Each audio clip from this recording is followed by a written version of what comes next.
1 महीने तक जब उसने अपने पति को घुटनों पर बैठकर माफी मांगते नहीं देखा तो अपनी फर्स्ट लव के साथ रह रही पत्नी को आखिर कुछ अजीब लगा। उसने अपने असिस्टेंट से पूछा, मैंने जानबूझकर डिवोर्स अग्रीमेंट पर साइन किया था ताकि उसे लगे कि मैं उसके लायक नहीं हूँ। क्या उसने कोई ड्रामा नहीं किया? लेकिन असिस्टेंट खुद कंफ्यूज्ड था। उसने कहा, प्रेसिडेंट, मिस्टर गू को आपसे डिवोर्स लिए 2 महीने हो चुके हैं, क्या आपको पता नहीं था? यह सुनकर सू मेंग्याओ को अचानक 3 महीने पहले की बात याद आई जब उसने 99वीं बार अपने फर्स्ट लव के लिए मुझे डिवोर्स देने पर मजबूर किया था और मैंने हंसते हुए साइन कर दिया। लेकिन इस बार वह थोड़ी कंफ्यूज्ड थी क्योंकि उसे लगा था कि मैं पहले की तरह बस एक्टिंग कर रहा हूँ। वह ब्लैंक फेस के साथ कमरे में वापस आई और कोल्ड वॉर जारी रखा। मुझे गुस्सा दिलाने के लिए वह अपनी बेटी को सीधे अपने फर्स्ट लव के घर ले गई। लेकिन इस बार मैं बिल्कुल भी एंग्री नहीं हुआ। उल्टा मैं उस डिवोर्स अग्रीमेंट को लेकर सिविल अफेयर्स ब्यूरो चला गया। वहां जाकर मैंने लीगल एडवाइस ली। जवाब साफ था, जैसे ही मैं साइन करूंगा मैरिज ऑफिशियली खत्म हो जाएगी। मैंने थैंक यू कहा, एक लेटर लिखा और घर लौट आया। दरवाजा खोलते ही कुछ फोटोज नीचे गिर गए जिनके शार्प एडजेस मेरे चेहरे को छू गए। मैंने फैमिली फोटो उठाकर देखा लेकिन उसमें मैं नहीं था। उसमें मेरी पत्नी सू मेंग्याओ, मेरी बेटी आया और उसका फर्स्ट लव सॉन्ग ये चेन थे। फोटो में उनकी हंसी इतनी खुश थी कि जैसे वो एक परफेक्ट फैमिली हो। आज मेरा बर्थडे था और हमारी शादी की 5th एनिवर्सरी भी, लेकिन सू मेंग्याओ ने झगड़ा करने का बहाना बनाकर मुझे घर पर ही रहने को कहा और खुद बेटी को लेकर चली गई। बाद में मैंने उनके सोशल मीडिया पर देखा, तीनों अमेंसमेंट पार्क में एंजॉय कर रहे थे। एक फोटो में सू मेंग्याओ घुटनों के बल बैठकर सॉन गीचेन की पैंट ठीक कर रही थी। वो सीन मेरे दिल में तलवार की तरह चुभ गया। मैं इतना टूट गया कि सांस लेना मुश्किल हो गया। मैंने सोचा था कि मैं इस फैमिली के लिए सब कुछ कर रहा हूँ, लेकिन आखिर में मैं सिर्फ एक आउटसाइडर था। मैं केक के सामने बैठा रहा, कैंडल्स जल रही थी और धीरे धीरे मेरी दुनिया अंधेरी होती गई। पता नहीं कितना समय बीत गया, तभी लाइट्स ऑन हुई और सू मेंग्याओ और याया घर लौट आए। मुझे देखते ही उसने गुस्से में गिफ्ट बॉक्स मेरी तरफ फेंक दिया और बोली, तुमने खाना ऑयली क्यों बनाया? तुम्हें पता है मैं लाइट फूड खाती हूँ। मैंने धीरे से कहा, सॉरी, दोबारा नहीं होगा, और गिफ्ट बॉक्स खोला। अंदर एक सस्ता सा वॉच था, जबकि असली एक्सपेंसिव गिफ्ट X200 किसी और के लिए था। वह और गुस्सा हो गई। मैं इतनी मेहनत करती हूँ, फैमिली को सपोर्ट करती हूँ और तुम कुछ नहीं करते। मुझे तुमसे शादी ही नहीं करनी चाहिए थी। आज रात तुम वेयर हाउस में सोओगे जब तक अपनी गलती समझो। मैं चुपचाप अंदर चला गया। तभी मेरी बेटी याया बोली, आज मैं मिस्टर सॉन के साथ गई थी, बहुत मजा आया। तुम तो बस नैनी हो, मम्मी से डिवोर्स लो और यहाँ से निकल जाओ। उसकी बात सुनकर मेरा दिल टूट गया। एक 5 साल की बच्ची ऐसा कैसे बोल सकती है? लेकिन सच्चाई ये थी कि पिछले 6 महीनों में सॉन गीचेन ने उसे धीरे धीरे मेरे खिलाफ कर दिया था। मैं वेयर हाउस में गया जो घर का सबसे गंदा हिस्सा था, लेकिन यही मेरी एकमात्र सेफ जगह थी क्योंकि वहाँ कोई नहीं आता था। मैंने सू मेंग्याओ का गिफ्ट ट्रैश में फेंक दिया और ड्रॉअर से डिवोर्स पेपर्स निकाले। मैंने पेन उठाया और साइन कर दिया। मैंने कुछ भी नहीं मांगा, न पत्नी, न बेटी, न ये घर। 7 साल की मेरी सारी फीलिंग्स उसी पल खत्म हो गई। मेरे अंदर एक अजीब सा रिलीफ आ गया। रात को जब मैं सोने जा रहा था, अचानक किसी ने मेरी कमर को छुआ। मैंने आंखें खोली, सू मेंग्याओ थी। उसकी आंखों में डिजायर था। पहले मैं हमेशा उसके करीब जाने की कोशिश करता था, लेकिन आज मेरे अंदर कुछ भी फील नहीं हुआ। मैंने उसका हाथ हटाया और आंखें बंद कर ली। वह गुस्से से कांपने लगी। क्या तुम अभी भी उस बात से नाराज हो? मैंने एक्सप्लेन कर दिया है। Why can't you let it go? मैंने कोई जवाब नहीं दिया। वह गुस्से में चली गई और बोली, अगली बार मुझसे माफी मत मांगना। लेकिन इस बार सब कुछ अलग था। पहले मैं उसे मनाने के लिए कुछ भी कर देता था, लेकिन अब मेरे अंदर कोई इमोशन ही नहीं बचा था। अगली सुबह 7 साल में पहली बार मैंने उनके लिए ब्रेकफास्ट नहीं बनाया, बस अपने लिए एक कप टी बनाया और चुपचाप बैठ गया। मैंने अपने फ्री टाइम को एंजॉय करना शुरू किया। फोन उठाकर देखा और सोचा कि आने वाले 29 डेज में अच्छे से बिताऊंगा। अब मैं अपनी वाइफ और डॉटर के लिए ना दुखी होना चाहता था, ना उनके लिए रोना चाहता था। तभी सॉन्ग गीचन का मोमेंट्स फिर से अपडेट हुआ। उसने लिखा था, कभी मत भूलना कि डेंजर हमेशा होता है। जब भी मुझे जरूरत होगी मैं टाइम पर आ जाऊंगा। थैंक्स टू गॉड्स के फोटो में किचन का बैकग्राउंड था जिसमें पॉरेज रखा था और उसे हार्ट शेप में PS किया गया था। एक नजर में ही समझ आ गया कि वो पोर्ट्रेट बनाने वाली सू मेंग्याओ थी। उसने पैजामे पहने हुए थे और उसके लेफ्ट रिस्ट पर वही रेड मोल था जिसे मैं अच्छी तरह जानता था। शादी के बाद से ही सू मेंग्याओ को जर्म्स से बहुत प्रॉब्लम थी। वो किचन से दूर रहती थी और उसने कभी मेरे लिए खाना नहीं बनाया, लेकिन आज वो अपने फर्स्ट लव के लिए पॉरेज बना रही थी। सच में कितना आयरोनिक था। लेकिन इस बार मेरा दिल बिल्कुल काल्म था। मैंने बस एक नजर डाली और फोन लॉक कर दिया। चाहे उसने कल रात जानबूझकर मुझे इग्नोर किया हो या अपने फर्स्ट लव के पास जाने की जल्दी में हो, मुझे अब कोई फर्क नहीं पड़ता था। तभी पीछे से आवाज आई, मेरा ब्रेकफास्ट कहाँ है? याया कमरे से बाहर आई। उसने टेबल पर कुछ नहीं देखा तो उसका चेहरा गुस्से से भर गया। वो चिल्लाई, मुझे भूख लगी है, जल्दी खाना बनाओ, देनोको रम्मी। मैंने मुड़कर उसकी तरफ देखा। मुझे साफ महसूस हुआ कि ये 5 साल की बच्ची भी अपनी माँ की तरह एरोगेंट हो चुकी थी। दोनों ने हमेशा मुझे एक हाउसमेट की तरह ट्रीट किया था। मैंने फ्रिज की तरफ इशारा किया और कहा, वहां है, खुद ले लो। याया एक पल के लिए शॉक्ड रह गई। उसने मुझे कभी इस तरह बिहेव करते नहीं देखा था। फिर वह गुस्से में बोली, तुम मेरे सर्वेंट हो, अगर तुमने खाना नहीं बनाया तो मैं मम्मी से तुम्हें पनिश करवाऊंगी। मैंने उसे काल्मली देखा। पहले मैं उसे समझाने की कोशिश करता था, लेकिन अब मेरे अंदर कोई उम्मीद नहीं बची थी। मैंने कहा, खाना खाना है तो अपने अंकल अंकल सॉन्ग के पास जाओ। मेरा अच्छा मूड खराब हो चुका था। मैंने उसकी बातों को इग्नोर किया और कमरे में जाकर अपना सामान पैक करने लगा। मैंने डिसाइड किया कि मेरी जिंदगी से जुड़ी हर चीज को खत्म कर दूं। इन सालों में सू मैन ग्याओ ने मुझे बहुत कम गिफ्ट्स दिए थे, लेकिन मैं हर छोटी चीज को भी ट्रेजर की तरह संभाल कर रखता था। अब वही चीजें मुझे घिन दिला रही थी। मैंने एक बैग पैक किया और विला से बाहर निकल गया। तभी सामने सू मैंग्याओ आ गई, जो पूरी रात घर नहीं आई थी। वो मुझे देखकर थोड़ी ऑकवर्ड और गिल्टी लग रही थी, जैसे कुछ एक्सप्लेन करना चाहती हो, लेकिन मैंने उसे कंप्लीटली इग्नोर कर दिया और सीधे ट्रैश कैन की तरफ चला गया। वो पीछे पीछे आई और बोली, कल मैं थोड़ी अपसेट थी। पहले तो मैं तुम्हें कंफर्ट करती थी, ज्यादा मत सोचो, मैंने कुछ गलत नहीं किया। मैंने उसकी बातों को सुनना भी जरूरी नहीं समझा। मैंने बैग उठाकर कूड़ेदान में फेंक दी। जोर से गिरने पर एक पपेट बाहर निकल आया। सू मेंग्याओ ने उसे पहचान लिया और बोली, इसका क्या मतलब है? मेरी खामोशी से उसे अजीब सा डर लगने लगा। मैं हल्का सा मुस्कुराया और कहा, ये चीजें खराब हो चुकी हैं, बैक्टीरिया पैदा करेंगी, तुम्हारी हेल्थ के लिए अच्छा नहीं है, इसलिए फेंक दिया। वो कंफ्यूज्ड थी, लेकिन ज्यादा नहीं सोचा और अंदर चली गई। मैं बाहर खड़ा रहा जब तक गार्बेज ट्रक आकर सब कुछ ले नहीं गया। मुझे यकीन हो गया कि अब वो चीजें कभी वापस नहीं आएंगी। फिर मैं भी अंदर चला गया। अंदर सू मेंग्याओ ने एक बॉक्स पॉरेज टेबल पर रखा और कैजुअली कहा, कल मैंने ओवर रिएक्ट किया, लेकिन तुम्हें यीचेन को एम्बैरेस नहीं करना चाहिए था। ये पॉरेज मैंने तुम्हारे लिए बनाई है, इसे खाओ और उसे सॉरी बोलो। मैंने ठंडे पॉरेज को देखा और सोचा मैं कितना नीचे गिर चुका हूँ कि वो मुझे लेफ्टओवर्स दे रही है और उसे रिवॉर्ड समझ रही है। मेरे चेहरे पर कोई एक्सप्रेशन नहीं था। वो इरिटेट होकर बोली, तुम क्या चाहते हो? मैंने तुम्हें मौका दिया है, अनग्रेटफुल मत बनो। मैं बाहर इतना काम करती हूँ, घर आकर भी तुम्हारा एटीट्यूड सहूं? मैंने धीरे से कहा, मुझे सी फूड से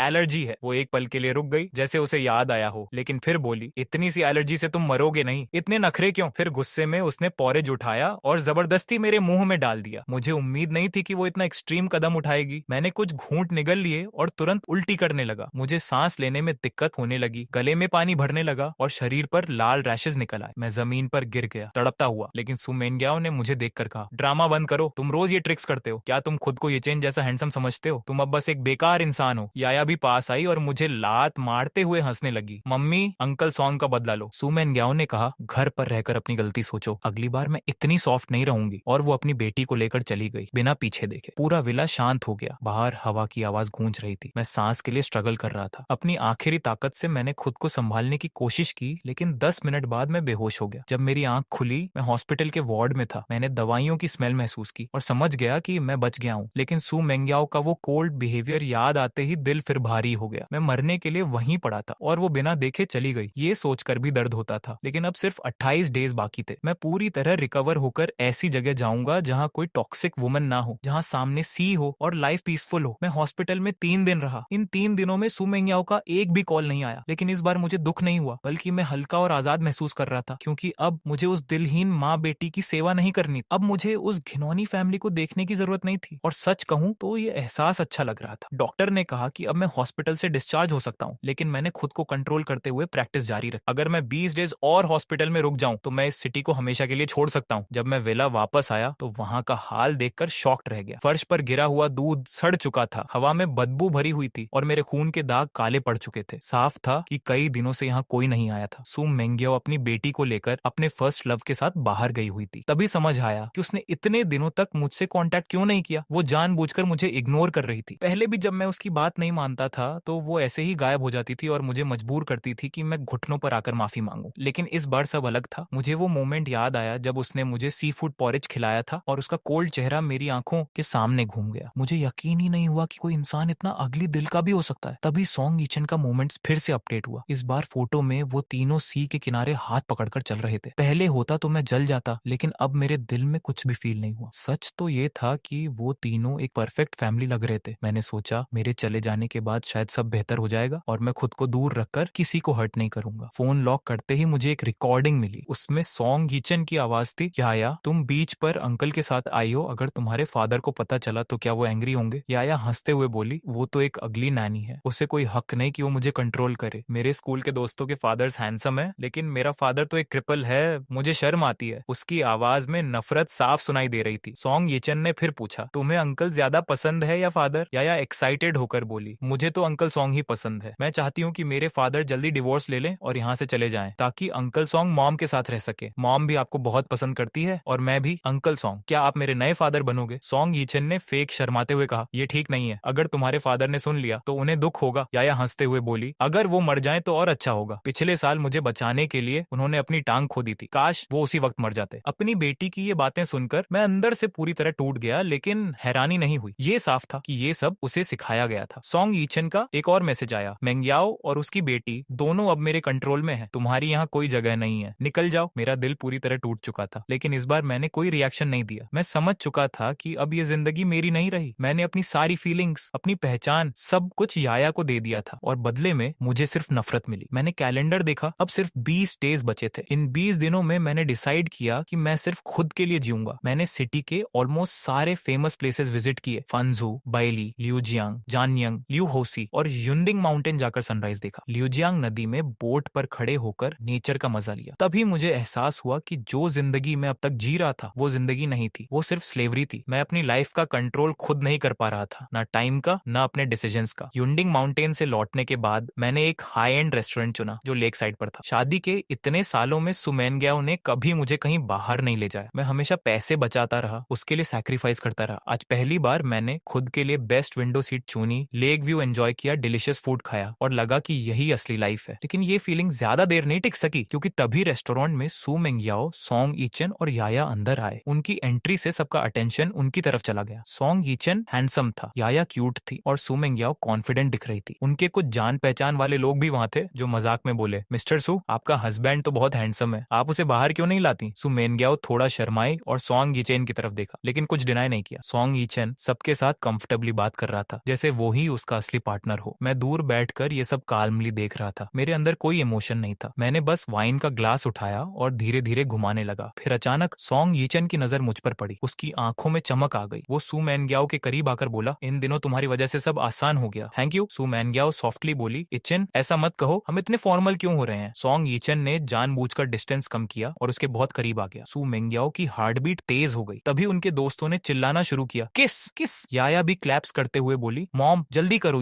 सू मेंग्याओ ने एक बार सॉन्ग यीचन को देखा, जैसे उसे रोकना चाहती हो, लेकिन अगले ही पल सॉन्ग यीचन ने उसे किस कर लिया। शुरुआत में वो थोड़ा हेजिटेट हुई, लेकिन धीरे धीरे वो भी उस मोमेंट में खो गई। पूरा रेस्टोरेंट चीयर्स से गूंज उठा। सब खुश थे, सिर्फ मैं अकेला था जो चुपचाप ये सब देख रहा। मेरे दिल में अब कोई दर्द नहीं था, कोई गुस्सा नहीं था। सू मेंग्याओ के चेहरे पर जो खुशी थी वो मैंने कभी अपने लिए नहीं देखी थी। तब मुझे समझ आया, वो कोल्ड नहीं थी, बस उसके लिए सही इंसान मैं कभी था ही नहीं। वो सॉन्ग यीचन के सामने बहुत जेंटल और सॉफ्ट थी। दोनों के बीच क्लियरली प्यार था और सच कहूं तो ये एक अच्छी बात होनी चाहिए थी। लेकिन जब मैंने खुद के बारे में सोचा कि मैं अभी भी इस मैरिज को लेकर सोच रहा हूँ, तो मुझे ये सब बहुत पॉइंटलेस लगा। मैं क्वाइटली उठा और रेस्टोरेंट से बाहर निकल गया। मुझे लगा था कि सू मेंग्याओ खुद आकर डिवोर्स की बात करेगी, लेकिन जैसे ही उसने मुझे जाते हुए देखा, उसके चेहरे पर शॉक आ गया। शायद उसे उम्मीद नहीं थी कि मैं वहां मिल जाऊंगा। उसने हल्का सा फ्राउन किया। सॉन्ग यीचन ने उसका रिएक्शन नोटिस किया। उसे लगा कि सू मेंग्याओ अभी भी मेरी परवाह करती है, जिससे वो अंदर से इरिटेट हो गया। उसने तुरंत एक्टिंग करते हुए कहा, सॉरी, तुम इतनी चार्मिंग हो कि मैं खुद को रोक नहीं पाया। शायद किसी ने हमें देखा और मिसअंडरस्टैंड कर लिया होगा। मैं जाकर उसे एक्सप्लेन कर देता हूँ। सू मेंग्याओ का चेहरा सख्त हो गया। उसने कहा, वो हमेशा जेलास रहता है, घर पर रहकर सेल्फ रिफ्लेक्ट करने के बजाय यहाँ आ गया। उसे जो सोचना है सोचने दो। मैंने ये सब सुन लिया, लेकिन मेरे अंदर कोई रिएक्शन नहीं आया। तभी सू मेंग्याओ ने मुझे वीचैट पर मैसेज किया, तुम कहाँ हो? सॉन्ग यीचन बाहर से काम दिख रहा था, लेकिन उसके अंदर गुस्सा साफ था। सू मेंग्याओ बार बार फोन देख रही थी, जैसे मेरे रिप्लाई का इंतजार कर रही हो। पार्टी जल्दी खत्म हो गई। सॉन्ग यीचन ने उसे मूवी के लिए इनवाइट किया, लेकिन सू मेंग्याओ ने मना कर दिया और जल्दी जल्दी घर लौट आई। मैं पहले ही घर पहुंच चुका था और सोफा पर बैठकर पानी पी रहा था। जैसे ही वो अंदर आई, हमारी नजरें मिली। उसने डीप ब्रेथ ली, जैसे कुछ कहना चाहती हो, लेकिन मेरी काल्मनेस देखकर रुक गई। उसे ये अजीब लग रहा था कि मैं कुछ पूछ नहीं रहा हूँ। वो क्लियरली अनकंफर्टेबल थी और जल्दी से टॉपिक चेंज करके बैग से एक गिफ्ट बॉक्स निकालकर सोफा पर फेंक दिया। वो बोली, अगर तुम नहीं होते तो यीचन डिप्रेशन में नहीं जाता, मुझे उसके साथ ट्रिप पर नहीं जाना पड़ता, तुमने उससे अपॉलॉजी भी नहीं मांगी, उल्टा रेस्टोरेंट में उसका पीछा करने पहुंच गए। ये बहुत डिस्गस्टिंग है। मैंने गिफ्ट की तरफ देखा भी नहीं, बस उसके चेहरे को देखता रहा और सोचा, ये डिवोर्स कब होगा? मुझे जल्दी से यहाँ से निकलना है। लेकिन सू मेंग्याओ ने रेस्टोरेंट वाली बात को इग्नोर करके सारा ब्लेम मुझ पर डाल दिया। मुझे अंदर से साय आया, लगता है मुझे अभी और 20 डेज वेट करना पड़ेगा। वो भी नोटिस कर रही थी कि इस बार मैं पहले जैसा रिएक्ट नहीं कर रहा। पहले जब भी वो गुस्सा होती थी, मैं पैनिक कर जाता था और तुरंत कॉम्प्रोमाइज कर लेता था, लेकिन आज मैं उसके सामने होते हुए भी जैसे बहुत दूर था। ये फीलिंग उसे पसंद नहीं आई। वो इरिटेट होकर बोली, मैंने कितनी बार कहा है कि यीचन और मैं सिर्फ फ्रेंड्स हैं, तुम क्यों नहीं समझते? खुद को इम्प्रूव क्यों नहीं करते? मैं हल्का सा मुस्कुराया और कहा, तुम सही कह रही हो, मुझे खुद को इम्प्रूव करना चाहिए। ये सुनकर वो स्टन्ड रह गई। उसे लगा था कि मैं जेलस होकर आर्ग्यू करूंगा, लेकिन जब मैंने ऐसा नहीं किया तो वो और ज्यादा एंग्री हो गई। उसने टेबल पर रखी चीजें गुस्से में गिरा दी। मैं बस चुपचाप देखता रहा। मैंने उसे रोका कभी नहीं। वो दांत भींचकर बोली, क्या तुम अपना चेहरा दिखाना बंद कर सकते हो? मैं बाहर इतना काम करके थक जाती हूँ और घर आकर तुम्हारा फेस देखना पड़ता है। अगर मैं ना होती तो तुम कहीं के नहीं रहते। मेरी बेटी की वजह से तुम्हें यहाँ रहने दिया है, वरना कब का निकाल देती। मैंने उसकी हर बात सुनी लेकिन कोई जवाब नहीं दिया। अब मेरे अंदर आर्ग्यू करने की भी एनर्जी नहीं बची थी। वो बोली, तुम यीचन से अपॉलॉजी जरूर मांगोगे, वरना जिंदगी भर वेयर हाउस में ही रहोगे। पता है तुम अभी कैसे दिखते हो, एक सेवर के रैट की तरह। इतना कहकर वो गुस्से में ऊपर चली गई। सीढ़ियों पर याया खड़ी थी। उसने मुझे घूरते हुए कहा, तुम बहुत बैड हो। तुमने मॉम और अंकल को अपसेट किया। अभी तक घर में क्यों हो? जल्दी डिवोर्स लेकर निकल जाओ। मुझे अंकल सॉन्ग को फादर बनाना है। मैंने उसकी आंखों में देखा और हल्का सा मुस्कुराया। चिंता मत करो, जल्द ही अंकल सॉन्ग तुम्हारे फादर बन जाएंगे। मैं वेयरहाउस में चला गया। अब सच में जाने का टाइम आ गया था। कुछ देर बाद याया दरवाजा खटखटाने लगी और बोली, मुझे मिल्क गर्म करके दो। मैंने आंखें बंद करके कहा, अपने अंकल सॉन्ग के पास जाओ। वो गुस्से में दरवाजा पीटने लगी और मुझे गालियां देने लगी, लेकिन अब मुझे कोई फर्क नहीं पड़ रहा था। मैं अब फ्री था, बस जितनी जल्दी हो सके इस जगह से निकलना चाहता था। ये घर अब एक ऐसा प्लेस बन चुका था जहाँ कोई वार्मथ नहीं थी। मैंने छोटी सी खिड़की से बाहर रात का आसमान देखा और मेरा मन कहीं दूर उड़ने लगा। मुझे अपना पुराना घर याद आने लगा। अगले कुछ दिनों तक सुमैन गया अपनी बेटी के साथ गायब रही। बिना सोचे ही समझ आ गया कि वो सॉन्ग यीचन के पास है। वो जानबूझकर ऐसा कर रही थी ताकि मुझे हर्ट कर सके। जाने से पहले उसने वार्निंग दी थी, अगर तुम नहीं आए और यीचन से माफी नहीं मांगी तो मैं कभी घर वापस नहीं आऊंगी। मैं ऑलमोस्ट बोल ही पड़ा था, मत आना कभी, लेकिन मैंने खुद को रोक लिया। अब डिवोर्स पीरियड खत्म होने वाला था। मैं कोई अननेसेसरी ड्रामा नहीं चाहता था। मैंने घर साफ किया, यार्ड में लेटकर सनबाथ लिया और अपने डेज पीसफुली बिताने लगा। एक रात सॉन्ग यीचन ने मुझे एक वीडियो भेजा। मेरे ही घर में वो तीनों फैमिली ड्रेस पहनकर एक साथ सो रहे थे, या बीच में थी, और दोनों उसे हग किए हुए थे। उनके चेहरे पर प्योर हैप्पीनेस थी। सॉन्ग यीचन बार बार ऐसे वीडियोस भेजकर मुझे प्रोवोक कर रहा था ताकि मैं खुद ही घर छोड़ दूं, लेकिन मैंने रिप्लाई नहीं किया। मैंने बस एक एक्सपेंसिव टेकआउट ऑर्डर किया और अपने तरीके से जिंदगी जीने लगा। सू मेंग्याओ को मेरा अपॉलॉजी नहीं मिला, जिससे वो और ज्यादा एंग्री होती जा रही थी। वो लगातार सॉन्ग यीचन के घर में रह रही थी और कंपनी में भी उसे प्रमोट कर रही थी। वो सोशल मीडिया पर जानबूझकर अपनी लव लाइफ शो कर रही थी और इनडायरेक्ट आंट्स मार रही थी। लेकिन अब ये सब मुझे फनी लगने लगा, क्योंकि सच तो ये था कि अभी तक हमारा डिवोर्स हुआ ही नहीं था। मैं जल्द ही उसकी विश पूरी करने वाला था। जैसे जैसे दिन बीत रहे थे, मैं सुमैनग्याओ की हर तरह की कोशिशों से कंप्लीटली इम्यून हो चुका था। यहाँ तक कि जब मेरी डॉटर को कोल्ड हुआ तब भी सुमैनग्याओ ने जानबूझकर मुझे कॉल करके कहा कि मैं दवा लेकर आऊं, लेकिन मैंने साफ मना कर दिया और बस एक ही लाइन बोली, बीमार हो तो डॉक्टर के पास जाओ। मेरे इस जवाब काटने से पहले बहुत कुछ बुरा भला कह गई, लेकिन अब मुझे फर्क नहीं पड़ता था। मैंने सोचा, जो लोग केयर नहीं करते उनके लिए अच्छा बनने से बेहतर है कि मैं खुद के लिए अच्छा बनूं। अब डिवोर्स में सिर्फ 3 दिन बाकी थे और मैं उसका इंतजार कर रहा था। इन दिनों सू मेंग्याओ और उसकी बेटी घर पर नहीं थी, इसीलिए मैं आराम से जी रहा था। ये पिछले 7 सालों का सबसे पीसफुल टाइम था। मैंने डिसाइड किया कि मैं अपनी शेयर्स भी बेच दूंगा। सू मेंग्याओ हमेशा मेरी एबिलिटी को अंडर एस्टिमेट करती थी, मुझे यूजलेस कहती थी, लेकिन उसे कभी ये याद नहीं रहा कि जब सू कंपनी ऑलमोस्ट बैंकरप्ट हो गई थी तब कौन हाई अल्कोहल पीकर क्लाइंट से डील फाइनलाइज कर रहा था। उसे ये भी याद नहीं कि मेरे पास कंपनी का 5% शेयर है, जिससे मुझे हर साल अच्छा इनकम मिलता है। अब मैं उस शेयर को बेचकर पूरी तरह उनसे रिलेशन खत्म करना चाहता था। मैं बायर ढूंढ रहा था और आज रात मैंने अपने लिए एक अच्छी वाइन ऑर्डर की। तभी बाहर फुटस्टेप्स की आवाज आई। मुझे लगा डिलीवरी आई है, लेकिन जैसे ही मैंने डोर खोला, सामने सू मेंग्याओ और याया खड़ी थी। शायद डिवोर्स का टाइम करीब आने से वो थोड़ा काल्म हो गई थी, लेकिन वो अभी भी यहाँ से जाना नहीं चाहती थी। सू मेंग्याओ पिछले 10 दिनों से बाहर थी, बस ये वेट कर रही थी कि मैं पहले की तरह झुक जाऊं। लेकिन अब मैं वैसा नहीं था। पहले मैं रोता था, माफी मांगता था, लेकिन अब मेरे अंदर सिर्फ एम्प्टीनेस थी। सू मेंग्याओ मुझे समझती थी, इसलिए उसे ये चेंज अजीब लग रहा था। उसके दिल में एक अजीब सा पैनिक था। वो मुझे हमेशा ओबीडियंट देखना चाहती थी, लेकिन अब मेरी डिस्टेंस उसे अनकंफर्टेबल कर रही थी। वो कई बार डिवोर्स की बात कर चुकी थी, लेकिन अब जब मैं सच में दूर जा रहा था तो उसे लोनलीनेस फील होने लगी। शायद ये प्यार नहीं था, बस आदत थी। जब उसने मेरे चेहरे पर डिसअपॉइंटमेंट देखा तो उसका मूड और खराब हो गया। वो सार्केस्टिकली बोली, लगता है तुम हमें वापस देखकर खुश नहीं हो, या फिर तुमने घर में किसी और औरत को रखा है। मैंने कोई जवाब नहीं दिया और मुड़कर चला गया। अब उसके साथ एक एक्स्ट्रा वर्ड बोलना भी मुझे वेस्ट ऑफ टाइम लग रहा था। सू मेंग्याओ मेरी बैक को देखती रही और उसके अंदर का कंट्रोल टूटने लगा। उसे समझ नहीं आ रहा था कि मैं अचानक इतना दूर कैसे हो गया, लेकिन अब मुझे उसकी फीलिंग से कोई मतलब नहीं था। मैं वेयर हाउस में चला गया और रात होने का इंतजार करने लगा। मुझे लगा था कि वो दोनों फिर सॉन्ग यीचन के पास चली जाएंगी, लेकिन जब मैं बाहर आया तो टेबल पर खाना रखा हुआ था। मैं थोड़ी देर के लिए स्टंट रह गया। सू मेंग्याओ किचन में बिजी थी। उसने कहा, बस एक सूप बाकी है, वो भी रेडी हो जाएगा। मैं वहीं खड़ा रहा। मेरे अंदर मिक्स फीलिंग्स थी। ये वही सीन था जिसका मैंने सालों तक सपना देखा था, एक नॉर्मल वार्म फैमिली मोमेंट। लेकिन अब बहुत देर हो चुकी थी। मैं क्वाइटली बैठ गया और सामने रखे खाने को देखने लगा, लेकिन चॉपस्टिक्स नहीं उठाई। सू मेंग्याओ ने नोटिस किया और पूछा, मेना क्या हुआ? मैंने कामली कहा, मुझे सी फूड एलर्जी है। टेबल पर हर डिश सॉन्ग यीचन की पसंद की थी, सी फूड से भरी हुई। सू मेंग्याओ को उसकी हर पसंद याद थी, लेकिन मेरी कभी नहीं। उसका चेहरा थोड़ा ऑकवर्ड हो गया। वो कुछ कहना चाहती थी लेकिन खुद को रोक लिया। शायद उसे लगा कि हाल के दिनों में उसने मेरे साथ थोड़ा हार्श बिहेवियर किया है या फिर उसे थोड़ा गिल्ट फील हुआ। इस बार उसने खाना मेरे ऊपर नहीं फेंका बल्कि सॉफ्टली सर्व करने लगी। उसने कहा, इन दिनों तुम्हारे लिए मुश्किल रहा होगा। मैं उसे पहचान ही नहीं पा रहा था। या हमें देख रही थी, जैसे उसे यकीन ही नहीं हो रहा कि उसकी मॉम एक नैनी के साथ इतना अच्छा बिहेव कर रही है। फिर सुमेंग याओ ने बैग से 2 मूवी टिकट्स निकाले और कहा, पिछली बार तुम्हारे बर्थडे पर मैं साथ नहीं थी, इस बार उसे कंपेंसेट कर लेते हैं। मैंने टिकट्स को देखा लेकिन मेरे अंदर कोई फीलिंग नहीं आई। ये सब अब मेरे लिए मीनिंगलेस था। तभी बाहर से फुटस्टेप्स की आवाज आई और अचानक सॉन्ग यीचेन अंदर आ गया। उसके हाथ में टॉयज थे। याया खुशी से दौड़ी और उसकी पीठ पर चढ़ गई। Thank you dad. ये सुनकर सु मेंग्याओ का चेहरा बदल गया। उसने जल्दी से याया को टोका लेकिन याया ने साफ कहा, मुझे अंकल सॉन्ग ही फादर चाहिए, मुझे वो गरीब नैनी पसंद नहीं है। सु मेंग्याओ गुस्से और शर्म के बीच अपनी बेटी को कमरे में ले गई। सॉन्ग यीचेन मेरी तरफ आया। उसकी नजर मूवी टिकट्स पर पड़ी और उसके चेहरे पर जेल सी साफ दिख रही थी। वो धीरे से बोला, तुम सोचते हो तुम जीत गए, अब मैं दिखाऊंगा कि मेंग्याओ किसे ज्यादा इंपॉर्टेंस देती है। मैंने उसे कामली देखा और कहा, तुम्हें फाइट करने की जरूरत नहीं, अब मुझे कोई फर्क नहीं पड़ता। वो ठंडी हंसी हंसते हुए बोला, अगर फर्क नहीं पड़ता तो तुम अभी भी यहाँ क्यों हो? सच ये है कि तुम सब कुछ खोना नहीं चाहते। फिर वो पास आकर बोला, पिछली बार सी फूड पॉरेज मैंने ही जानबूझकर भेजा था और तुम्हें मजबूर किया गया उसे खाने के लिए। कैसा लगा? मैं उसकी तरफ देखता रहा। मेरा दिल पूरी तरह ठंडा हो चुका था। उसे ये तक पता था कि मुझे सी फूड एलर्जी है, लेकिन सुमेनग्याओ को कभी फर्क नहीं पड़ा। थोड़ी देर बाद सुमेनग्याओ अपनी बेटी को लेकर वापस आई और सख्त आवाज में बोली, गो हुआई, मैंने याया को समझा दिया है। मैं बहुत बदसूरत लग रहा हूँ, इसलिए मैंने सोचा कपड़े बदल लेता हूँ क्योंकि बाद में मूवी देखने जाना है। तभी सॉन्ग यीचेन जल्दी जल्दी आ गया और बोला, मेंग्याओ मैं तुम्हें मूवी के लिए इनवाइट करने आया हूँ। सु मेंग्याओ थोड़ा हेजिटेट हुआ। वो डिलामा में था। उसे लग रहा था कि मेरे साथ कुछ गड़बड़ है।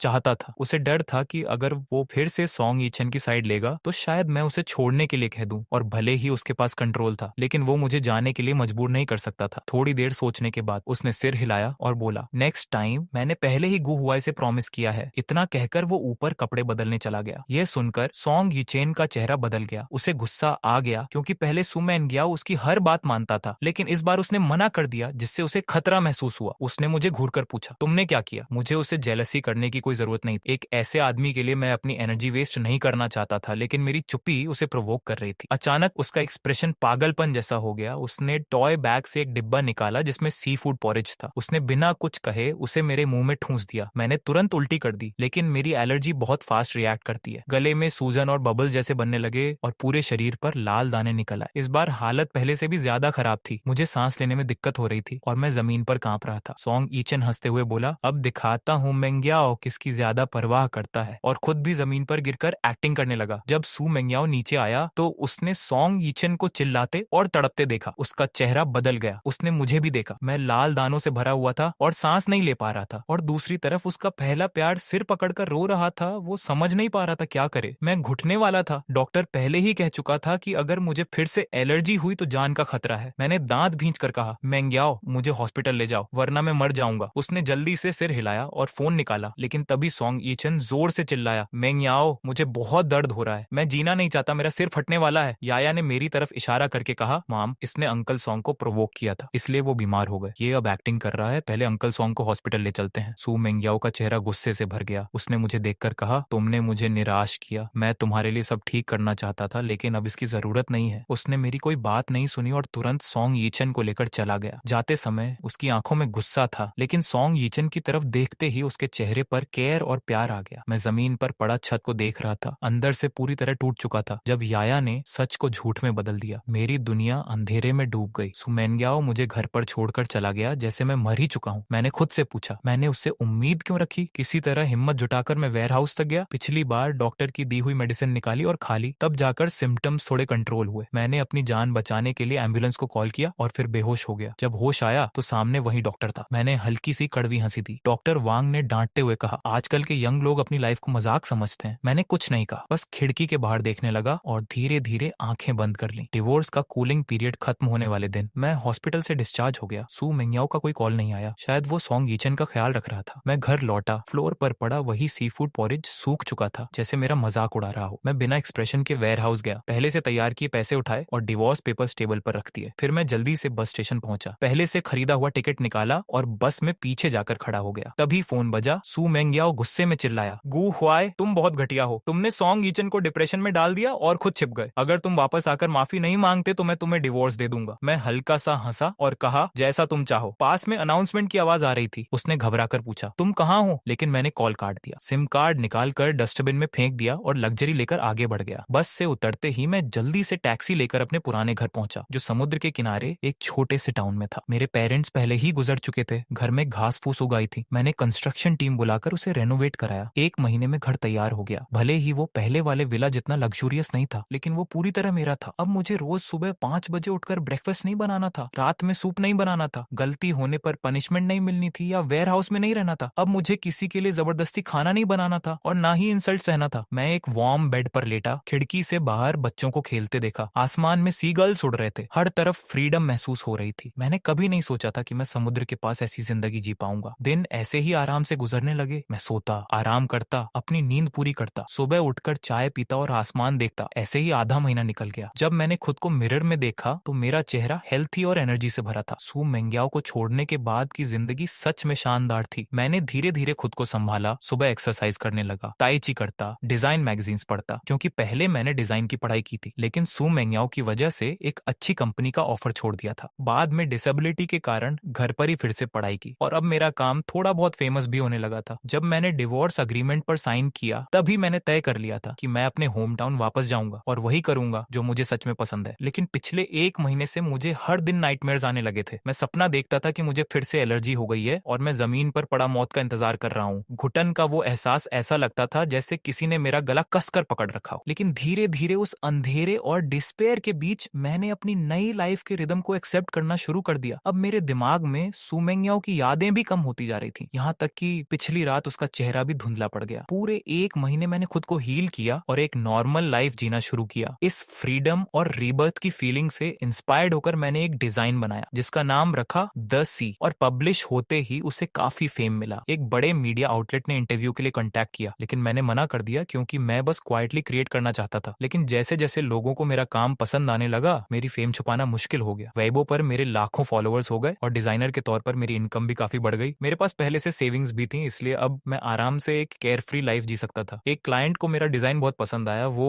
मुझसे पर्सनली मिलकर बात करना चाहता था, लेकिन मैंने पोलाइटली मना कर दिया। हालांकि उसने कई बार अप्रिशिएशन दिखाया, फिर भी वो नाराज नहीं हुआ और बोला कि फ्यूचर में कभी मिलने का मौका मिलेगा। उसी दिन की तरह मैं बीच पर गया हुआ था, तभी पुलिस स्टेशन से कॉल आया, क्या आप गुहुआए हैं? क्या आपने अपना बच्चा ढूंढ लिया? जब मैंने पुलिस स्टेशन में उस छोटी लड़की को देखा तो मैं कुछ देर के लिए स्टंट रह गया, लेकिन उसकी साफ आंखों को देखकर मुझे सब याद आ गया। घर लौटने के बाद सुमेंग्याओ का पूरा ध्यान सॉन गिचेन पर था। वो अक्सर अपनी बेटी को लेकर उसे मिलने जाती थी। याया को भी उसके खिलाफ ब्रेन वॉश कर दिया गया था और वो मुझसे नफरत करने लगी थी। वो मेरी कोई बात नहीं मानती थी। एक बार सड़क पर मैंने एक छोटी लड़की को फूल बेचते देखा और उसे सीधे पकड़ लिया। उस दौरान जब मैं हॉस्पिटल में था, सू मेंग्याओ अपनी बेटी को लेकर घूमने चली गई थी और मुझे अकेले ठंडे वार्ड में छोड़ दिया था। यहाँ तक कि याया ने मुझे कहा था कि मैं मर क्यों नहीं जाता ताकि उसे नया फादर मिल सके। उस समय सिर्फ वही छोटी लड़की मुझे देखने आती थी। उससे बात करने पर मुझे पता चला कि उसकी लाइफ बहुत दुखद थी। उसकी माँ एक सिंगल मदर थी और उसे लास्ट स्टेज कैंसर था। इलाज के लिए बहुत पैसे चाहिए थे, इसीलिए वो हॉस्पिटल के आसपास फूल बेचकर किसी तरह सरवाइव कर रही थी। उस लड़की का नाम अनआन था। उसने कभी अपने पिता को नहीं देखा था। एक दिन उसने मुझसे पूछा कि क्या उसके फादर उसे प्यार करते हैं। मैंने उसकी माँ की आंखों में देखा और सिर हिला दिया। तब अनआन मुस्कुराई और उसकी माँ ने कहा कि उसके फादर हेवन चले गए हैं। वो बहुत दूर जगह है, वो उसे प्यार नहीं करते ऐसा नहीं है, बस वो बहुत बिजी हैं। इसके बाद अनियन अक्सर हॉस्पिटल आने लगी। मैं खुद डिस्पेयर में था, लेकिन उसकी काइंडनेस ने मुझे धीरे धीरे हील किया। उसकी आंखों में जो उम्मीद थी वो मुझे अंदर से छू जाती थी। घर की याया के मुकाबले अनियन ज्यादा समझदार और कैरिंग थी। डिस्चार्ज होने के बाद मैं अनियन की मदद करना चाहता था, लेकिन जब मैं उसके घर गया तो पता चला उसकी माँ की मौत हो चुकी थी और अनैन कहीं गायब हो गई थी। उस समय मैं सू मेंग्याओ के साथ झगड़ों में उलझा हुआ था और उसे ढूंढ नहीं पाया। लेकिन फिर एक दिन अनैन अचानक मेरे सामने आई और मुझे डैड कहकर बुलाया। मैं खुद को रोक नहीं पाया। जब मैं उसे घर लेकर आया और उसकी उम्मीद भरी आंखों को देखा तो मैं सच बताने की हिम्मत नहीं जुटा पाया। एन बहुत मेहनती और समझदार थी। छोटी उम्र में ही वो घर के काम करने लगी थी। जमीन पर पानी गिरता तो तुरंत साफ कर देती। मैं खाना बनाता तो वो खुद स्टूल लगाकर मदद करती। एक दिन मैं उसे बीच पर ले गया। वो मेरे आगे दौड़ रही थी और बार बार मुड़कर मुझे बुला रही थी। आसमान में डूबता सूरज और समुद्र का नजारा किसी ड्रीम जैसा लग रहा था। मैंने हमेशा अपने बच्चे के साथ ऐसे मोमेंट्स इमेजिन किए थे, लेकिन याया के साथ वो कभी महसूस नहीं हुआ। वो सब एनएन के साथ पूरा हो रहा था। हम दोनों बीच पर बैठकर सनसेट देख रहे थे। ऐसा लगा जैसे समय वहीं रुक गया हो। एन ने मेरी तरफ देखकर पूछा, पूछा, क्या मैं आपको डैड बुला सकती हूँ? मेरी आंखें नम हो गईं। मैंने धीरे से सिर हिला दिया। फिर उसने पूछा, क्या आप भी हेवन चले जाओगे? मैंने उसके सिर पर हाथ रखकर मना किया। वो मेरे हाथ को कसकर पकड़कर बोली, डैड, और मैं रो पड़ा, जैसे सब दर्द बाहर आ गया हो। मैंने सब कुछ खो दिया था, लेकिन शायद भगवान ने मुझे एक नई बेटी दे दी थी। मैंने एन को अडॉप्ट करने का फैसला किया, लेकिन मुझे लगा कि एक प्रॉपर फैमिली के लिए मुझे शादी करनी पड़ेगी। तभी मुझे उस फीमेल क्लाइंट का ख्याल आया जो मुझसे मिलना चाहती थी, लेकिन तुरंत मैंने खुद को सेल्फिश कहकर डांट दिया, क्योंकि मैं अपनी हालत में किसी और को हर्ट नहीं करना चाहता था। अगले कुछ समय तक मैं अपने काम पर फोकस करता रहा और एन के साथ लाइफ एंजॉय करता रहा। मैंने एक सॉन्ग भी बनाया, लेकिन जब मैं लोगों से मिलना चाहता था तो उन्होंने मना कर दिया। फिर भी मैंने एन को अडॉप्ट करने का फैसला नहीं बदला। एक दिन मैं उसे सीसाइड लेकर गया, लेकिन जब हम वापस लौट रहे थे तो दो लोग हमारे सामने आकर खड़े हो गए। उन्हें देखकर मुझे पुराने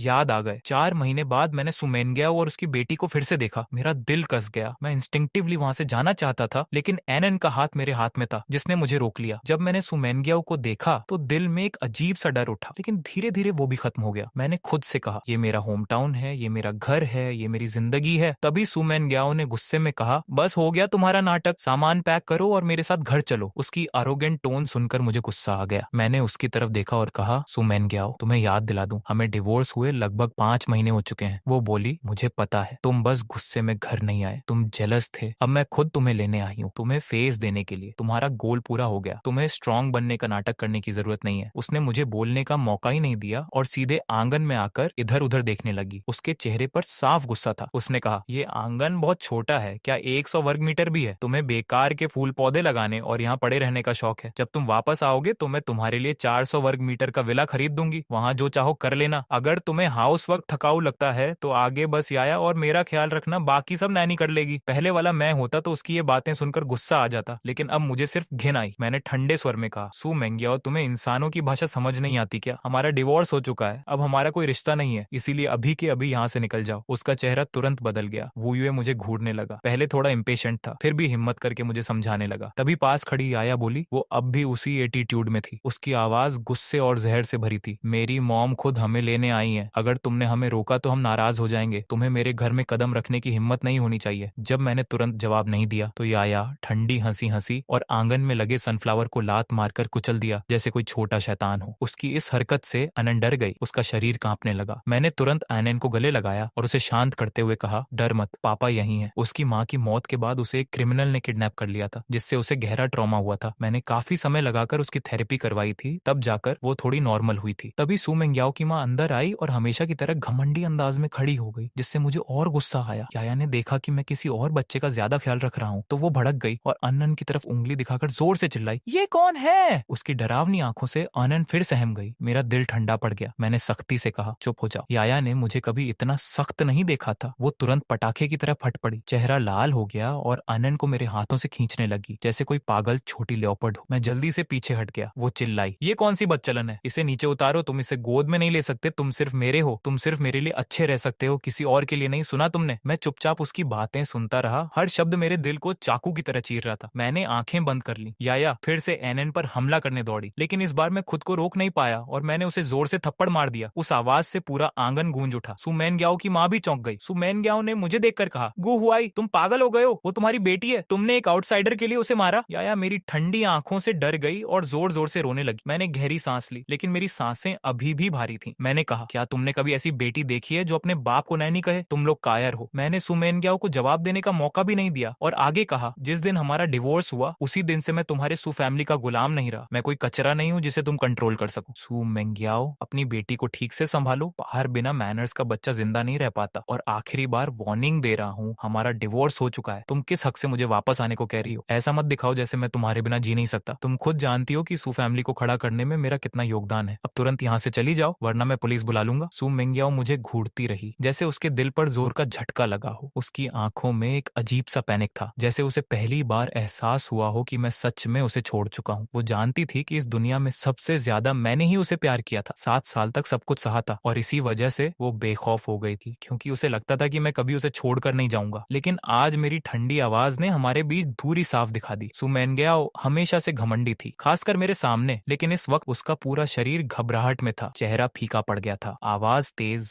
और बिखरी हुई थी, जैसे वो इस सच्चाई को स्वीकार नहीं कर पा रही हो। उसने गुस्से में याया का हाथ पकड़ा और बाहर ले जाने लगी, जानबूझकर धीरे चली। शायद उसे लगा मैं पीछे से रोते हुए आऊंगा। वो मुझे सबक सिखाना चाहती थी, लेकिन जब वो आंगन से बाहर निकली तब भी मैंने उसे नहीं रोका। सु मेनग्याओ का चेहरा और भी खराब हो गया। उसने पीछे मुड़कर देखा और शॉक हो गई। मैं एनएन का हाथ पकड़े वहीं खड़ा था और मेरी नजरों में अब कोई भावना नहीं थी, सिर्फ ठंडापन था। उसे लगा जैसे वो मुझे पूरी तरह खो चुकी है और ये एहसास सू फैमिली के बैंक्रप्सी से भी ज्यादा डरावना था। सोंग यीचेन उसे पहले ही छोड़ चुका था, अब मैं भी जा चुका था। उसने दांत भींचकर कहा, तुम मेरी नेचर जानते हो, अगर इस बार तुम चले गए तो फिर कभी वापस आने का मौका नहीं मिलेगा। वहीं याया ने अपना चेहरा पकड़कर गुस्से में कहा, अगर तुम ऐसे ही ड्रामा करते रहे तो हमें तुम्हारी कोई जरूरत नहीं है। सू मेंग्याओ की आंखों में अचानक चमक आ गई। उसने ठंडी मुस्कान के साथ सोचा कि मैं बस दिखावा कर रहा हूँ और जैसे ही वो जाने की बात करेगा मैं अपनी गलती मान लूंगा। उसने अपना सीना गर्व से तान लिया, जैसे मालिक अपने गुलाम पर हुकूमत कर रहा हो। उसके चेहरे पर वही पुराना घमंड साफ दिख रहा था। वो अपनी बात पूरी भी नहीं कर पाया था कि मैंने बिना किसी भाव के ठंडे स्वर में कहा, बाहर निकल जाओ और दोबारा कभी मेरे सामने मत आना। जैसे ही आंगन का दरवाजा धीरे धीरे बंद हुआ, सु मेनग्याओ का शरीर गुस्से से कांप उठा। उसके अंदर जैसे आग भड़क गई हो। वो बड़बड़ाने लगा, गु हुआई, तुम हिम्मत कैसे कर सकते हो मेरे साथ ऐसा व्यवहार करने की? क्या तुम मुझसे प्यार नहीं करते? मैं अन को लेकर अंदर चला गया और एक आखिरी बार पीछे मुड़कर देखा। सू मेंग्याओ बाहर खड़ा था, जैसे कोई बेजान लकड़ी का टुकड़ा हो, दिमाग पूरी तरह खाली। तभी आया गुस्से में चिल्लाई, तुम बहुत घटिया हो, बेशर्म हो, अब कभी हमारे घर में कदम मत रखना। सू मेनग्याओ अपनी बेटी को सख्ती से समझाने लगा, लेकिन मैंने उसकी तरफ ध्यान नहीं दिया। उसी दौरान मैंने टाउन में एक फीमेल क्लाइंट से मिलने का फैसला कर लिया, क्योंकि मैं एनएन को एक प्रॉपर घर देना चाहता था। समुद्र के किनारे एक छोटा सा कैफे खोलने का सपना था। जब मैं कैफे पहुंचा और खिड़की के पास बैठी क्लाइंट को देखा तो मुझे लगा शायद मेरा प्लान सफल नहीं होगा। वो लड़की बहुत कॉन्फिडेंट और थोड़ी एरोगेंट लग रही थी, बिल्कुल एक टिपिकल बिजनेस वुमन जैसी नहीं, बल्कि उसमें एक स्ट्रॉन्ग आर्टिस्टिक वाइब थी। धूप की रोशनी में मैंने अपने टूटे हुए पैर को देखा और अंदर ही अंदर एक अजीब सा एहसास आया। तभी वांग शोलियन भी वहां आया और सामने बैठी लड़की शूजी ने सिर उठाकर मुझे देखा। जैसे ही मैं कैफे में दाखिल हुआ, शूजी ने एक नजर में मुझे ऑब्जर्व कर लिया। वो क्यूरियस थी कि आखिर द सी जैसा खूबसूरत डिजाइन बनाने वाला इंसान कैसा होगा। उसने मेरे काम की बहुत तारीफ की थी और कई बार रिजेक्ट होने के बावजूद वो मुझसे मिलना चाहती थी। उसे लगता था कि इतना गहरा काम करने वाला इंसान जरूर बहुत एक्सपीरियंस्ड और स्ट्रांग होगा, लेकिन उसे उम्मीद नहीं थी कि मैं उसी की उम्र का एक साधारण इंसान निकलूंगा। बातचीत शुरू हुई तो मुझे पता चला कि शू जी ना सिर्फ खूबसूरत है, बल्कि डिजाइन के बारे में उसकी सोच भी बहुत यूनिक है। हम द सी की क्रिएशन के बारे में बात कर रहे थे और मुझे पता ही नहीं चला कि वो कब से ठुड्डी पर हाथ रखकर मुझे देख रही थी। कभी उसकी नजरों में अप्रिशिएशन होता तो कभी वो ऐसे आइडियाज देती जो मुझे सोचने पर मजबूर कर देते। धीरे धीरे वक्त कब निकल गया पता ही नहीं चला। दोपहर से शाम हो गई। मैंने घड़ी देखी और जल्दी से उठकर कहा कि मुझे जाना होगा। यू जी को लगा शायद मुझे कोई जरूरी काम है, इसलिए उसने खुद मुझे छोड़ने का ऑफर दिया। जब उसकी कार किंडरगार्टन के सामने रुकी और उसने मेरी गोद में एनएन को देखा, तब उसे समझ आया कि मैं इतनी जल्दी में क्यों था। मैं अपनी बेटी को लेने आया था। शू जी को लगा था कि एक फेमस डिजाइनर शायद दुनिया से अलग रहता होगा, लेकिन उसे क्या पता था कि द सी का क्रिएटर एक साधारण इंसान है जो एक छोटी बच्ची की देखभाल करता है। उस पल उसके दिल में हल्का सा अफसोस भी आया कि शायद मैं पहले से मैरिड हूँ, लेकिन ये सोचते ही उसका दिल तेज धड़कने लगा। पहली बार मिलने पर ऐसा एहसास क्यों हुआ ये वो खुद नहीं समझ पा रही थी। उसने अपने इमोशंस को कंट्रोल किया। कार से उतरकर एनएन के पास आई। मैंने उसे इंट्रोड्यूस कराया। एनएन क्यूरियोसिटी से उसे देख रही थी और अचानक बोली, डैड क्या ये मेरी नई मॉम है? मैं शर्म से पानी पानी हो गया, जमीन में गड़ जाना चाहता था, लेकिन शू जी मुस्कुराई, झुककर एनएन से प्यार से मिली और फिर धीरे धीरे कार की तरफ बढ़ गई। मैं उनके पीछे पीछे चल रहा था और उन दोनों को देखकर एक पल के लिए ऐसा लगा जैसे कोई अधूरा सपना पूरा हो रहा हो, लेकिन अगले ही पल मैंने खुद को रियलिटी में वापस खींच लिया। मैं एक डिवोर्स्ड और डिसेबल्ड आदमी हूँ। शू जी जैसी लड़की के साथ मेरा कोई मुकाबला नहीं। जब हम छोटे से आंगन में लौटे, शू जी अनान के साथ खेलने लगी और मैं किचन में खाना बनाने लगा। बाहर उन्हें साथ देखकर ऐसा लग रहा था जैसे एक यंग कपल अपनी बेटी के साथ खुशहाल जिंदगी जी रहा हो, और मुझे लगा कि शायद एनन भी शू जी को पसंद करने लगी है। रात काफी देर तक हम जागते रहे। फाइनली मुझे थोड़ा फ्री टाइम मिला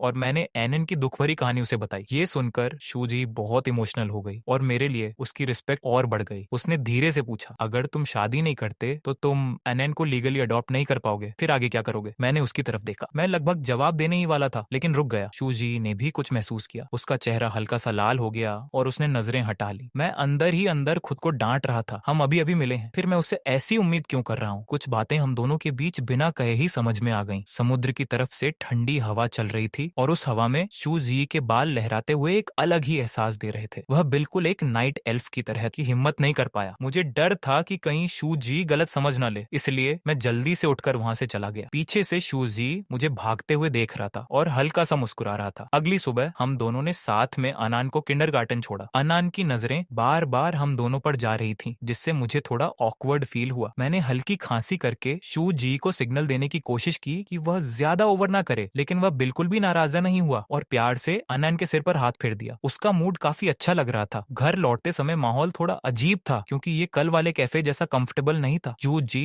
2 दिन तक हमारे छोटे से यार्ड में रुका और फिर चला गया। जिस दिन वह जा रहा था मेरा दिल नहीं मान रहा था, लेकिन मैं जानता था कि हम दोनों अलग अलग दुनिया से हैं, इसलिए मैंने कोई उम्मीद नहीं रखी। उसके जाने के बाद अनान बहुत उदास हो गया और मुझसे पूछा क्या आंट फिर से मुझसे मिलने आएंगी। मैं जवाब नहीं दे पाया, लेकिन उसके दिल को हर्ट नहीं करना चाहता था, इसीलिए मैंने बस सिर हिलाकर कहा हाँ शायद कल, जबकि अंदर से मुझे पता था कि शायद वह कभी वापस नहीं आएगी। जिंदगी धीरे धीरे फिर से नॉर्मल होने लगी, लेकिन अडॉप्शन डेडलाइन में सिर्फ आधा महीना बचा था। मुझे जल्दी से शादी करनी थी, वरना अनन को ऑर्फनेज भेज दिया जाता, जो मैं कभी एक्सेप्ट नहीं कर सकता था। इसलिए मैंने फिर से ब्लाइंड डेट्स पर जाना शुरू किया, लेकिन लोग मुझे देखते ही रिजेक्ट कर देते, क्योंकि मैं एक डिसेबल्ड इंसान था और ऊपर से मेरी हालत भी अच्छी नहीं थी। एक दिन मैं हमेशा की तरह अनान को स्कूल छोड़ने जा रहा था, तभी दरवाजा खोलते ही सामने सुमैन गयाओ और उसकी बेटी खड़ी थी। 1 महीने बाद वे फिर से इस सीसाइड टाउन में आई थी, लेकिन इस बार उनकी सोच पहले से काफी बदली हुई थी। लेकिन मेरे लिए उनके लिए सिर्फ इनडिफरेंस और डिसलाइक ही बचा था। सू मेंगयाओ का ठंडा एटीट्यूड अब थोड़ा नरम पड़ गया था, उसकी आवाज में सॉफ्टनेस थी। याया ने मेरी तरफ देखते हुए कहा डैड मुझे ठंड लग रही है, लेकिन मैं मुड़कर दरवाजा बंद करने ही वाला था कि सू मेंगयाओ ने जल्दी से हाथ बढ़ाकर कहा गु हुआई क्या हम बात कर सकते हैं। मैंने कोई जवाब नहीं दिया। मेरे अंदर उनके लिए एक स्ट्रॉन्ग रेजिस्टेंस था। पिछले साल की तकलीफों ने मुझे सिखा दिया था कि अब मुझे खुद से प्यार करना है, चाहे सू मेंगयाओ कुछ भी कहे। मैं अब वापस नहीं जा सकता था, मैं उन्हें छोड़कर आगे बढ़ चुका था। मैंने समय देखा, मुझे किसी को लेने जाना था। तभी सुमैन गयाओ ने धीमी आवाज में कहा पिछली बार मैंने ठीक से सोचा नहीं, ये जगह बहुत अच्छी है, घर भी बहुत वार्म है, तुम्हारे बिना घर बिल्कुल ठंडा लगने लगा है। उसकी आंखें लाल हो गईं और वह बोली मैंने तुम्हें कभी स्लेव नहीं समझा, बस तुम्हारी वैल्यू नहीं समझ पाई। तुम्हें बार बार हर्ट किया, लेकिन अब समझ आया है कि मैं तुम्हारे बिना नहीं रह सकती। मैंने सॉन्ग यीचेन से रिश्ता खत्म कर दिया है और याया को भी सिखाया है कि ग्रेटिट्यूड क्या होता है। गु हुआई हम दोनों एक दूसरे के लिए परफेक्ट हैं, प्लीज वापस आ जाओ, हम दोनों को तुम्हारी जरूरत है, मैं सब ठीक कर दूंगी। उसकी बातें सुनकर मेरे दिमाग में 10 साल पुरानी यादें घूमने लगी, जब हम एक ही यूनिवर्सिटी में पढ़ते थे। मैं एक छोटे से सी साइड टाउन का लड़का था, जबकि सुमेन ग्याओ एक रिच फैमिली की बेटी थी। उसके साथ सॉन गीचेन जैसा परफेक्ट बॉयफ्रेंड भी था, लेकिन एक बार उसने मेरी मदद की और मुझे उससे पहली नजर में प्यार हो गया। फिर ग्रेजुएशन के बाद उसकी फैमिली बैंकरप्ट हो गई, उसे छोड़ दिया गया और वह डिप्रेशन में चली गई। उस समय मैंने बिना सोचे उसके साथ रहने का फैसला किया। मैंने अपनी अच्छी जॉब ऑफर तक छोड़ दी और 2 साल तक उसकी केयर की। मैंने उसके लिए हर स्ट्रगल झेला, कॉन्ट्रैक्ट्स के लिए खुद को तकलीफ दी, डेट्स चुकाए, यहाँ तक कि अपने पेरेंट्स की सेविंग्स भी खर्च कर दी। आखिरकार वह मुझसे शादी करने के लिए मान गई, लेकिन मैं जानता था कि वह मुझसे प्यार नहीं करती। फिर भी मुझे लगा कि मैं अपने प्यार से उसे बदल दूंगा। लेकिन 7 साल का रिश्ता और 5 साल की शादी के बाद मैं पूरी तरह टूट गया। मुझे बार बार हर्ट किया गया, मैं 2 बार मौत के करीब पहुंच गया और इस सब की वजह मेरे सामने खड़ी वही इंसान थी। मैंने अपने अतीत को याद करने की हिम्मत नहीं की, क्योंकि वो सिर्फ दर्द देता था। मैं सोच रहा था कि डिवोर्स के बाद मुझे शांति मिलेगी, लेकिन सू मेंगयाओ मुझे अब भी छोड़ने को तैयार नहीं थी। मेरा शरीर कांपने लगा, मैं दीवार का सहारा लेकर खड़ा रहा। उसने घबराकर पूछा गु हुआई क्या हुआ। मैंने उसका हाथ झटक दिया और कहा मुझे मत छुओ, ये सब डिस्गस्टिंग है। मेरी बात सुनकर उसका चेहरा सफेद पड़ गया। उसे पता था कि मैं उससे नफरत करता हूँ, लेकिन इतनी ज्यादा